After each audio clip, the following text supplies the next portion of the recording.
दरभंगा के अम्बेडकर नगर में बुलडोजर से अतिक्रमण हटाया गया, जहां पोखर को भरकर मकान बनाया जा रहा था। जमीन डीएमसीएच के पूर्व उपाधीक्षक डॉक्टर रमेश्वर सागर की पत्नी के नाम से। उनके बेटे का कहना है कि करीब 30 साल पहले जमीन खरीदी गई, जिस पर मकान बनाया जा रहा था, लेकिन प्रशासन ने अतिक्रमण के नाम पर निर्माण को तोड़ा। वहीं सीओ का कहना है कि अतिक्रमण हटाने के लिए 2 बार नोटिस दिया गया था और पर्चा भी चिपकाया गया था। इसके बावजूद अतिक्रमण नहीं हटाया गया। हम लोग के पास पेपर कागज वागज सब है। ये हम लोगों को इंडिविजुअली बुलाना चाहिए, पूछना चाहिए था कि आप जो है आप बिना कोई पूछताछ किए हुए खुद से जो है डिसीजन लेके जो है ये तुड़वा रहे हैं। मधेपुरा में एक नाबालिग की शादी यूपी के 40 साल के युवक से की जा रही थी। इसको स्थानीय लोगों ने रोका। बताया जा रहा है कि इस पूरे इलाके में पैसा लेकर लड़कियों की शादी दूसरे राज्यों में करने की बात आम है।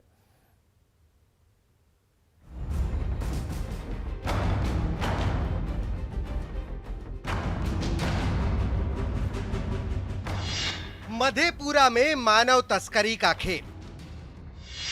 पैसा लेकर होता है बेटियों का सौदा। दूसरे राज्यों में कराई जाती है शादी। बोलता है क्या जो शादी करवाने के लिए गया है, कोई बोलता है क्या कर दिया है शादी, कोई बोलता है नहीं कर दिया शादी। माँ बाप गया करवाने के लिए, हमसे पूछा तक भी नहीं। बहन का शादी कराने के लिए जा रहे हैं। तो तुम्हारी बहन है? जी सर।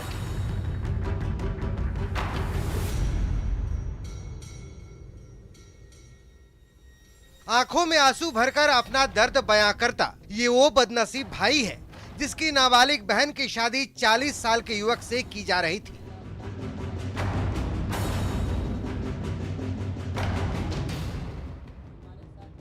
शादी कोई और नहीं बल्कि लड़की के माँ बाप ही करा रहे थे, वो भी 30,000 रुपए लेकर। ऐसा स्थानीय लोगों का आरोप है। गनीमत ये रही कि लोगों को इसकी जानकारी मिल गई।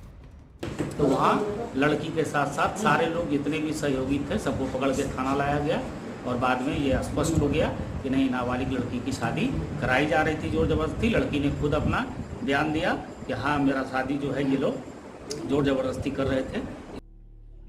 यूपी के शामली से शादी करने बिहार के मधेपुरा आया 40 साल का ज्वाला सिंह खुद ये मानता है कि उसने शादी के लिए खर्चा पानी दिया था।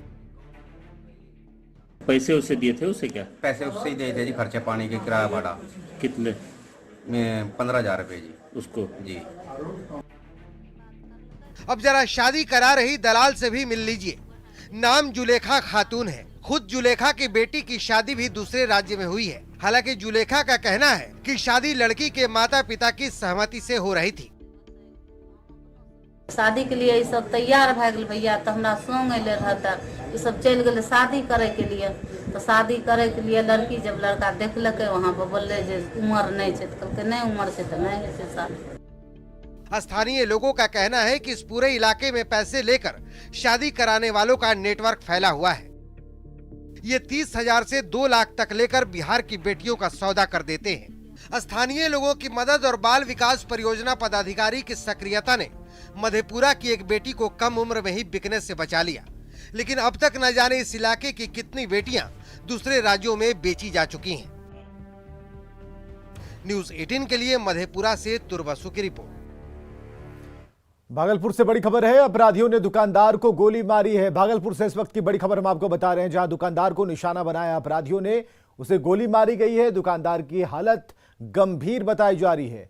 मुर्गे का पैसा मांगने पर उसे गोली मारी गई है। ये तस्वीरें आप देख पा रहे हैं, जहां एक दुकानदार अपराधियों की गोली का निशाना बना है और बताया जा रहा है कि मुर्गे का पैसा मांगने पर अपराधियों ने इसे गोली मार दी।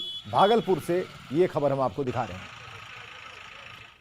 और चलिए जानिए बिहार का कोरोना अपडेट। 24 घंटे में कोरोना के 152 मरीज मिले हैं। पटना में सबसे ज्यादा 85 एक्टिव केस सामने आए हैं और अब तक जो एक्टिव केस की संख्या है वो 575 हो गई है। तो ये कोरोना विस्फोट है। बिहार का कोरोना अपडेट हम आपको बता रहे हैं। संभल कर रहिए। 500 से ज्यादा केसेस जो हैं वो सामने आ चुके हैं। 25 जून 1975 को भारतीय इतिहास में काला दिवस माना जाता है। 25 जून को ही भारत में आपातकाल की घोषणा हुई थी। 47 साल के बाद भले ही देश में लोकतंत्र की एक गरिमामयी तस्वीर नजर आ रही है, लेकिन आज भी 25 जून का दिन डेमोक्रेसी के एक काले अध्याय के रूप में दर्ज है। 25 जून को बिहार की तमाम सियासी पार्टियां कैसे इस दिन को अपने नजरिए से देखती है, ये आप भी सुनिए। इंदिरा जी ने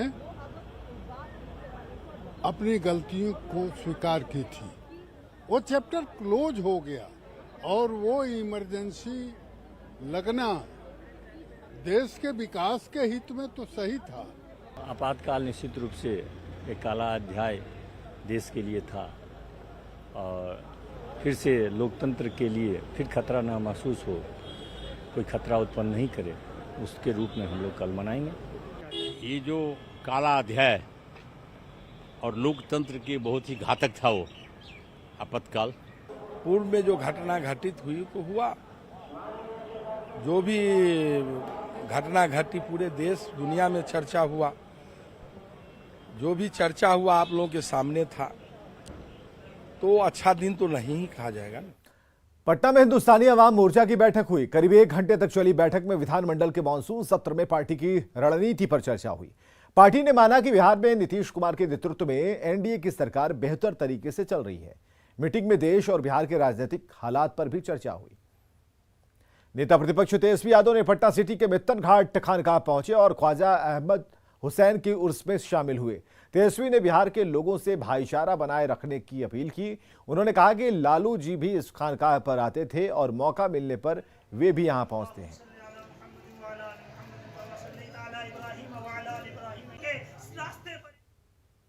का कमिटमेंट था कि एक बार वर्ष के मौके पर ज़रूर आएंगे, तो आज मौका मिला है आने का और चादर पोशी की है, दुआ मांगा है, सबकी खुशहाली हो। और इस सिलसिले में आमिर साहब से तो उनके पिताजी लोगों से पुराना हम लोगों का ताल्लुक़ रहा है।